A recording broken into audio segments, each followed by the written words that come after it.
Halo para pembelajar semua, khususnya ini buat Anda, para mahasiswa pria yang lagi berjuang ya, di tengah lika-liku kehidupan kampus, kepemimpinan, dan juga gimana caranya dapetin respect. Zaman sekarang kan kompleks banget ya, banyak tekanan, tapi peluang juga pasti ada dong. Nah kali ini kita mau coba gali lebih dalam nih, dari sumber-sumber yang udah Anda bagiin. Fokusnya tuh gimana sih Anda sebagai cowok, khususnya di usia muda gini, bisa pimpin diri sendiri dulu, terus bangun pengaruh positif, dapetin respek yang layak. Termasuk juga, penting nih, gimana nyikapin kalau ada yang nggak respek sama kita, dan gimana sih peran kita sebenarnya di masyarakat? Betul. Tujuan kita ngobrol kali ini emang buat ngasih semacam insight praktis gitu ya, sama perspektif baru buat Anda bisa tumbuh. Biar makin pede, makin berdaya, dan ya bisa kasih dampak lah. Yuk, kita bongkar bareng-bareng. Oke, siap. Kita mulai dari dasarnya dulu kali ya. Kan katanya mimpin orang lain itu mulainya dari mimpin diri sendiri. Bener nggak tuh?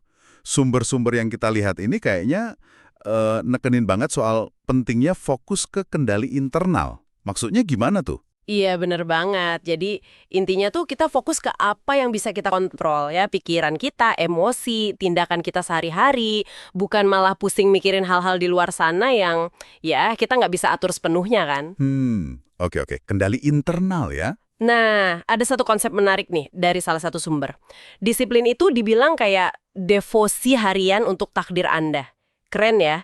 Jadi bukan kayak hukuman gitu, tapi lebih ke komitmen cinta ke diri sendiri dan tujuan hidup kita. Wah, devosi harian. Dalam juga ya. Iya kan? Dan ini nyambung banget sama tantangan sekarang. Kita kan gampang banget keganggu sama notif HP, sosmed, macem-macem lah. Makanya, jaga fokus, jaga energi kita itu, wah udah kayak jaga harta karun deh pokoknya. Penting banget kualitasnya. Setuju banget. Apalagi buat mahasiswa. Distraksi di mana-mana ya. Terus ada juga ide soal kemajuan di atas kesempurnaan. Gimana tuh maksudnya? Nah, ini juga bagus. Intinya, jangan nunggu semuanya sempurna baru bergerak. Kadang lebih baik maju selangkah, meskipun belum ideal, daripada diam aja nunggu sempurna tapi nggak jadi-jadi. Contohnya kayak ngerjain tugas gitu ya. Mending kumpulin draft awal buat dapat feedback dosen daripada telat gara-gara ngejar sempurna. Tepat, itu langkah maju ya, Miapa. Terus ada lagi nih, pimpin dengan keberanian bukan kenyamanan. Artinya, ya berani keluar dari zona nyaman dikit lah. Jangan takut salah, kalau gagal ya belajar, maafin diri, terus coba lagi. Gagal itu kan guru terbaik katanya. Bener-bener. Jangan sampai takut gagal malah bikin kita nggak ngapa-ngapain ya. Dan jangan lupa juga fondasinya, kesehatan. Beberapa sumber tuh negasin banget, energi fisik, mental itu modal utama. Ah iya, kesehatan sering dilupain nih. Padahal penting banget ya buat tahan banting. Banget. Ibarat mesin kalau nggak dirawat ya gimana mau jalan kencang kan? Harus fit dulu badannya, pikirannya, baru bisa perform. Sip.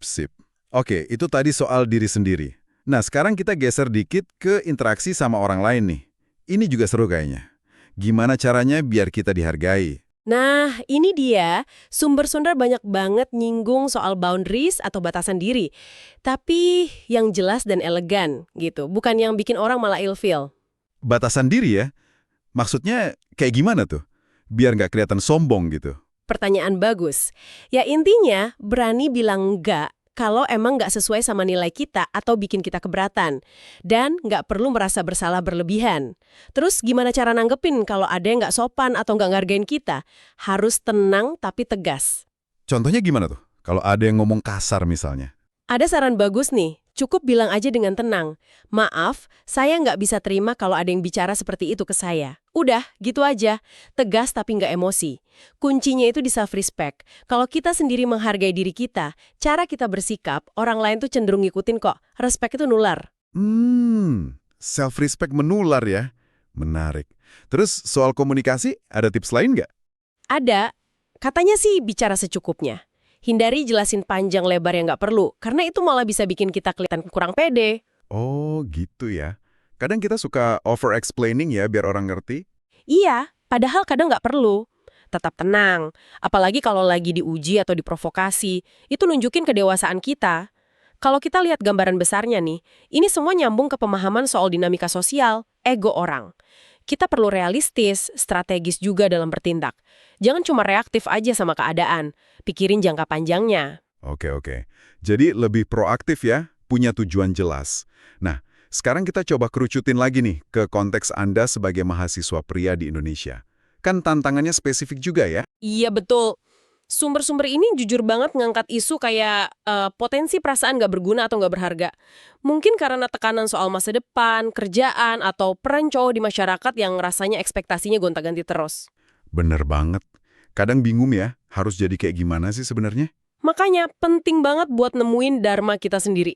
Apa ya, semacam tujuan hidup otentik, panggilan jiwa gitulah, yang benar-benar dari dalam diri. Bukan cuma ikut-ikutan apa kata orang atau ngejar validasi ya. Tepat.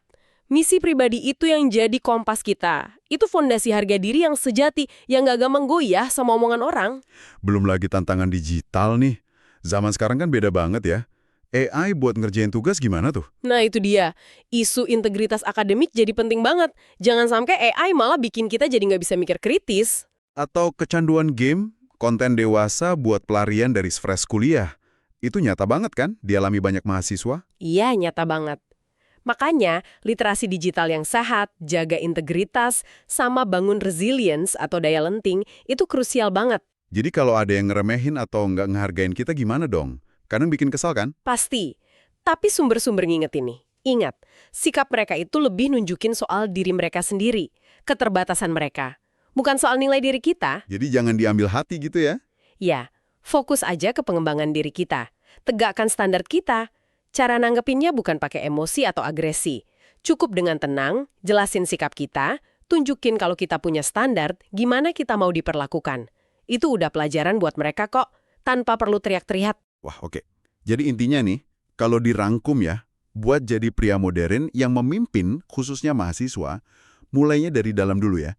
Kuasai diri, Betul. disiplin, fokus sama apa yang bisa dikontrol, berani belajar terus. Terus, bangun interaksi yang sehat, pakai batasan diri yang jelas tapi elegan, komunikasi efektif. Yup, dan yang paling penting, hadapi tantangan zaman sekarang ini dengan pegangan tujuan hidup yang otentik dari diri sendiri. Keren banget rangkumannya. Nah, sebagai penutup nih, mungkin ada satu hal buat direnungin sama teman-teman pendengar. Boleh. Mungkin pertanyaannya gini, di tengah semua tuntutan dan perubahan ini, versi terbaik diri Anda yang kayak gimana sih yang pengen Anda bangun secara sadar mulai hari ini? Dan apa satu langkah paling kecil yang paling nyata yang bisa Anda lakuin sekarang juga buat mulai jalan ke arah sana? Wah, pertanyaan yang bagus banget buat refleksi. Semoga obrolan kita kali ini ngasih percikan inspirasi ya buat langkah Anda selanjutnya.